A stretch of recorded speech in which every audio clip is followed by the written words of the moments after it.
Tennessee takes on Kentucky Saturday, 6 o'clock p.m. Central Time at Neyland Stadium. The Tennessee Vols, number 3 in the country, taking on, I believe, number 17, Kentucky. The line is 12.5 points going into the ball game, and the Vols will be wearing the all-black uniforms. Good morning, everybody. I'm Jim Steele. This is the Pressbox Plus preview show of the Tennessee-Kentucky game. I'm Jim Steele, your humble host and correspondent, and I hope you enjoy this video today.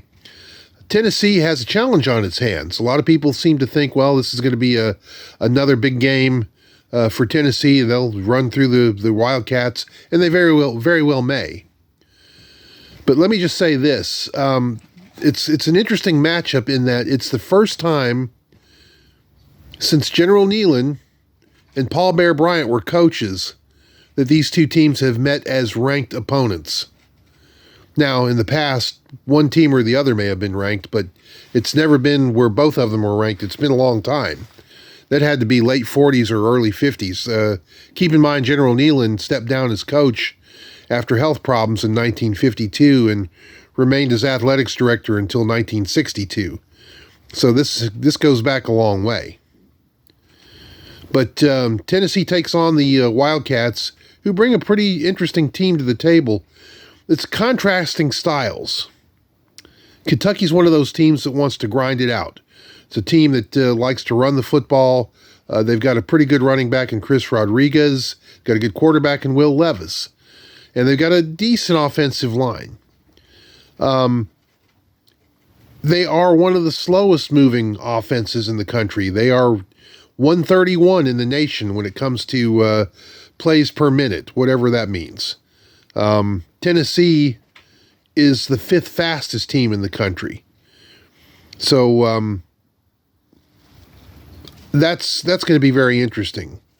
And therein lies the opening for Kentucky. There is a crack in the door for Kentucky. But if Kentucky wants to dance with Tennessee and tries to do the two-step with the Vols as they try to score points, Kentucky's going to be in trouble. But if Kentucky controls the tempo, Kentucky may have a chance. I'm not saying that. I think Tennessee wins the ball game. They've just got momentum. Everything's working right for Tennessee. But if Kentucky can control the momentum, if they get the ball out of the gate and have like a 16-play, 10-minute drive and score, that's going to change Tennessee's demeanor a little bit. Their application of the offense may change significantly as a result. And so now you've got Kentucky wanting to slow things down. You're going to have Tennessee that wants to ramp things up. It's going to be a very interesting contrast in styles. What Kentucky can't afford to have happen is Tennessee stopping Kentucky on the first possession, presuming that Kentucky gets the football first, and then running down the field and scoring real quick, and then stopping them again, and then going down the field and scoring again quickly again. That's 2 agains. You know what I meant. And then if that's the case, then Kentucky's going to be involved in a game it's not used to playing in and it doesn't want to be in. It doesn't want to be in a shootout with Tennessee. It doesn't want to be in one of those games where, they don't want to be in a game like it was last year, 45-42, when Tennessee won. Big defensive play at the end, if you recall. But Will Levis had a big game, and they say, well, that's not his game. Well, it was that year. He was 21-39, I think, for 400 yards. Not a great passing percentage, but he got a lot of bang for his buck. Well, if he does that again, and Tennessee has made average quarterbacks look pretty good this year. And when you consider of the 4 ranked teams Tennessee has played, 3 of them came down to the wire. Pittsburgh, Florida, and Alabama. And Tennessee won them all. So that tells you Tennessee's versatile enough to figure things out. But Will Levis, if he has a big game, then it could be another shootout. And Kentucky might welcome that. But Kentucky's a different team this year than it was last year. They don't have nearly the personnel offensively that it had last year. So we'll see what happens with Kentucky. I think if they control the tempo of the offense and grind, I think Kentucky's got a chance. I think they got a chance to stay in the game and hang with them. If Tennessee gets in a shootout with them, then I think Tennessee wins in a romp. If Tennessee has to play Kentucky's game, then it's going to be a bit of an adjustment. It's a game that Tennessee is not used to playing, but Tennessee is 5th in the nation in plays per minute.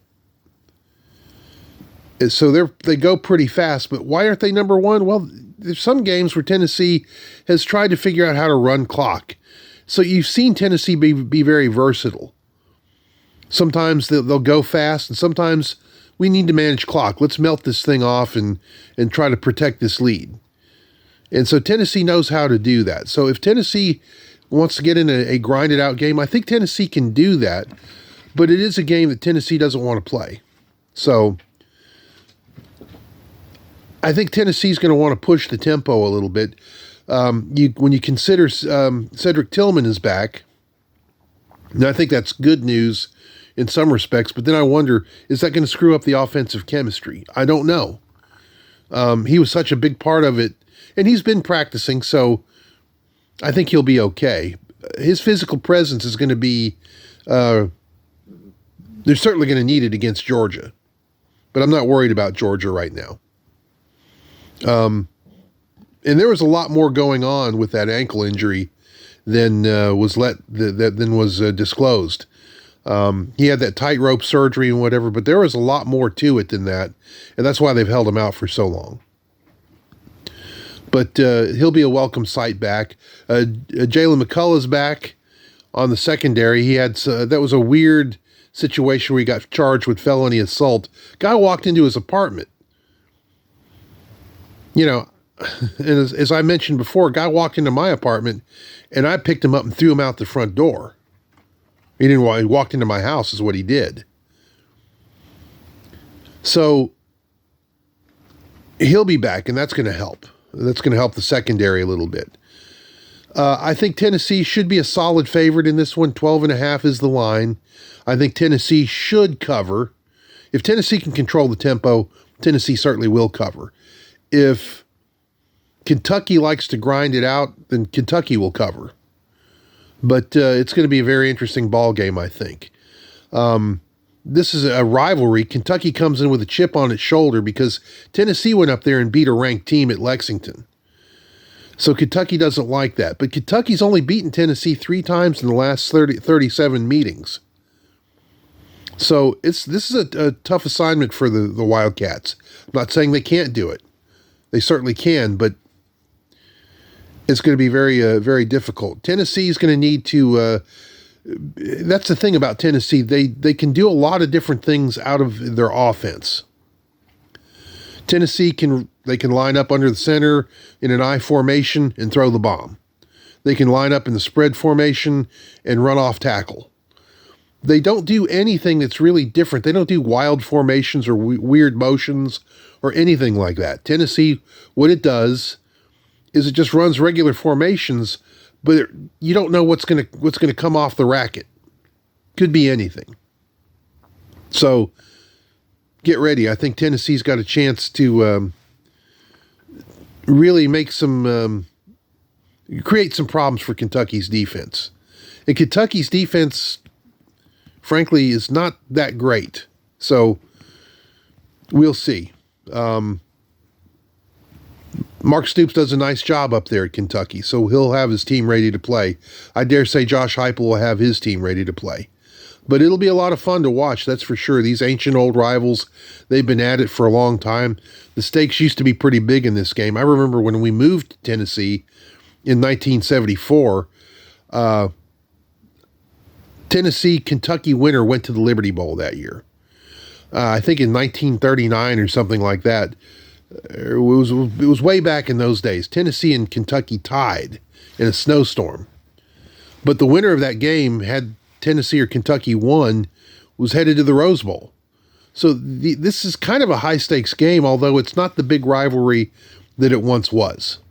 It's not the rivalry that it was, say, back in the 30s, 40s, 50s, 60s, 70s when Condridge Holloway had that big game. I believe it was 73 up in Lexington. So it's a big rivalry game. There'll be a big crowd. Tennessee's going to be wearing its black uniforms, black helmets for the first time. I don't like those uniform trends.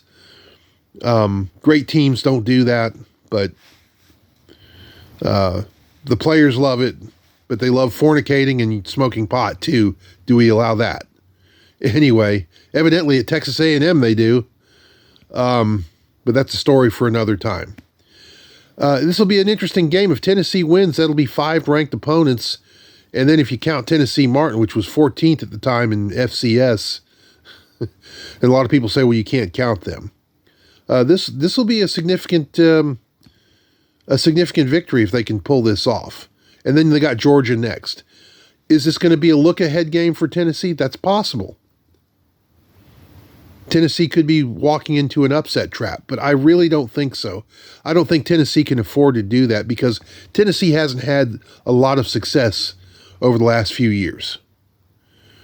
If they were a team that could afford to be complacent, I'd be worried. But this team can't afford it, and I think they're reminded of that every single day because the national media is waiting for them to have the national media is waiting for a reason to not respect Tennessee.